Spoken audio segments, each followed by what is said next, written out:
বাবুর হুলা আনলে কোনো জিনিস কোনো করম জানা বাবুর হুলা আনে হাতা চুরি লতা চুরি এড়ে চুরি হেড়ে চুরি হুলানের কাব হুরের চরিত্র খারাপ হয়ে গেছে সমাজের মধ্যে। সভাপতি সাহেব আসসালামু আলাইকুম। ওয়ালাইকুম সালাম। এই ম্যাম সাহেব কিছে? আজকে তো মাসের 6 তারিখ, বেতনটা মাসে আজ 13 তারিখ কিছন? ওই বেতনটা তো আমার দিলেন না। কি বেতন? আমি আপনাকে জন্য কষ্ট করে নামাজ পড়াই, হ্যাঁ বেতনটা দিলেন না। শুনেন, আপনারা আইন কোনো বেতন আর পক্ষে দেন সম্ভব নয়। আপনি মসজিদে যেভাবে শুরু করে দিছেন এটা হুজুর আপনি এটা আপনার উচিত হয় না। আমি তো লাইন মধ্যে করছি। না আপনি লাইন মতো কোনটা করছেন আপনি নিজে স্বীকার করেন। এই যে আপনি মসজিদে মনে করেন আমরা মসজিদের দায়িত্ব দিলাম, মসজিদের একজন নেতা আপনি, একজন ইমাম সাহেব আপনি মসজিদে কথা কন মানুষের মুদি রেঁধে দিই, মানুষের মুদি রেঁধে দিই আপনি মেয়ে কথা কন। আপনার আত্মীয় স্বজন আছে আপনি হেতা মুদি রেঁধে কথা কন, হেতারা সুদ দেয় আপনি হেতা ব্যাপারে কথা কন না, হেতারা ঘুষকে হেতা ব্যাপারে কথা কন না, হেতাকে ওলারা অন্যায় করে আপনি সেই ব্যাপারে কিছু কর না। আপনি আপনার মতো করে বস আমাকে তুমি বয়ান হেঁটি বস আপনি মুনুজাত দিয়ে আল্লাহ মামের নামাজ আলাইকুম শেষ। আপনার দায়িত্ব কি এটা নেই? আপনি কি এনে দায়িত্ব শেষ নেই?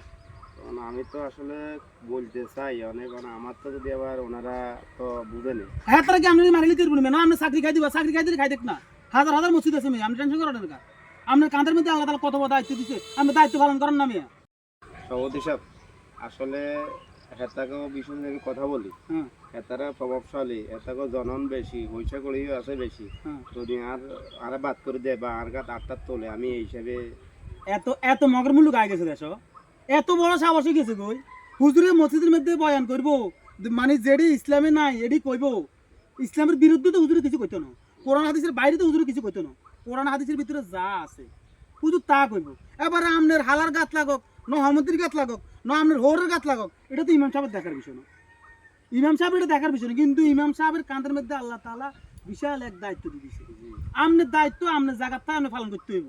হ্যাঁ তো আপনার চাকরি তো বাদ দিয়ে দিলে আলহামদুলিল্লাহ, আপনি খেজমত দিতে এই মসজিদে না করতে না অন্য মসজিদে করবেন। এখন আপনারা সকলে মিলে এই যে আমি আসলে বলি না সেক্রেটারির যে অপরাধ বিভিন্ন আমি দেখি, হ্যাঁ এখন আমি তো ডরে কিছু বলি না না। আপনি যার যার অবদান আপনি তুলি অপরাধ আপনি তুলি ধরতে হইব, কিন্তু আপনি আমি মসজিদের সভাপতি আপনি আর তো অক্কা করেন না। আপনি হেতাকে মালদার ফাটি হেতাকে ওসে করি আছে, আপনি হেতা মুদি রান্ধি আমার তাও কিল্লা বিল্লা সারা আলেছেন আপনার কারবার কি হোক। আচ্ছা ঠিক আছে, তাহলে আমি সামনে না না আমরা আমি সোজা সোজা কই দিলাম ভাই, আপনি যদি ঠিকই খেজমত করেন ভালো কথা করবেন। আপনি যেটা মনে করেন হারাম এটা হারাম করতে হবে, যেটা হালাল এটা হালাল করবেন। কার গাত লাগবো কার গাত লাগতো না এটা আর দেখার বিষয় না। হাতের গাত লাগলে হাতে ভালো হয়ে যাক, আর হাতের গাত খারাপ লাগলে হাতে কিরবে হাতে চিন্তা করার দরকার, এটা এই চিন্তা আমরা কিনলে করবো।